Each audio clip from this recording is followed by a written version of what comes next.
இந்திரன் பழி தீர்த்த படலம் திருவிளையாடல் புராணம் நூலில் மதுரை காண்டத்தின் முதல் படலமாகும். இறைவனான சிவபெருமான் இந்திரன் பெற்ற சாபத்தினை நீக்கியதும், இந்திரன் மதுரை மீனாட்சியம்மன் கோவிலுக்கு இந்திர விமானம் அமைத்தது பற்றியும் இப்படலம் விளக்குகிறது. கல்வி கற்பிக்கும் ஆசிரியரின் முக்கியத்துவம் பற்றியும், மீனாட்சியம்மன் கோவிலின் சித்திரா பௌர்ணமி வழிபாட்டின் பலன்கள் பற்றியும் இப்படலத்தின் மூலம் நாம் அறிந்து கொள்ளலாம். இனி இந்திரன் பழி பாவம் தீர்த்த படலம் பற்றி பார்ப்போம். இந்திரனின் அலட்சியம். முன்னொரு சமயம் இந்திரன் தேவலோகப் பெண்களின் நடனத்தில் மோகித்து தன்னுடைய கடமையை செய்ய தவறியிருந்தான். அப்போது தேவேந்திரனைக் காண தேவகுருவான வியாழ பகவான் இந்திரனின் இருப்பிடத்திற்கு வந்தார். நல்லறிவினை போதிக்கும் ஆசிரியரின் வரவை கூட கவனியாது ஆட்டம் பாட்டத்தில் அவன் நாட்டம் செலுத்தினான். இந்திரனின் அலட்சியத்தால் வெறுப்புற்ற வியாழ பகவான் தேவலோகத்தை விட்டு வெளியேறினார்.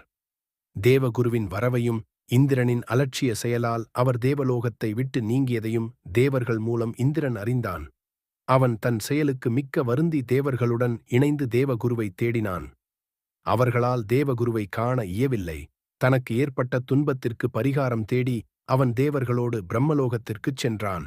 நான்முகனின் வழிகாட்டுதல். நான்முகனின் இருப்பிடத்தை அடைந்த தேவேந்திரன் நடந்தவைகளையெல்லாம் எடுத்து குறைத்து தேவர்களுக்கு தற்போது நல்வழிகாட்ட குரு இல்லாததையும் எடுத்துக் கூறி வருந்தினான். அப்போது நான்முகன், நீங்கள் வியாழ பகவானை கண்டுபிடிக்கும் வரையில் அறிவாலும் தொழிலாலும் சிறந்த ஒருவரை உங்களின் தற்காலிக குருவாக்கிக் கொள்ளுங்கள் என்றார். துவட்டா என்பவனின் மகனும் 3 தலைகளை உடையவனும் அசுர குலத்தில் உதித்தவனும் ஆகிய விச்சுவரூபன் என்பவனை உங்களின் தற்காலிக குருவாக்கிக் கொள்ளுங்கள் என்றார். 4 முகனின் வழிகாட்டுதலுக்கு உட்பட்டான். இந்திரனை பிரம்மகத்தி தோஷம் பற்றி நீங்குதல் வியாழ பகவானை அலட்சியப்படுத்தியதற்காக வருத்தம் கொண்டு அதற்கு பரிகாரம் செய்ய தேவேந்திரன் எண்ணினான்.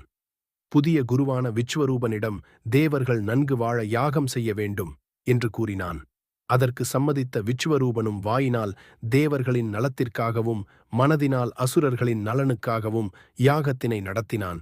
இதனை அறிந்த தேவேந்திரன் விச்சுவரூபனின் 3 தலைகளையும் கொய்தான். அவனின் 3 தலைகளும் காடை, ஊர்க்குருவி, கிச்சிலி பறவைகளாக மாறின. ஆசிரியரை கொன்ற பாவத்தினால் இந்திரனை பிரம்மகத்தி தோஷம் பிடித்தது.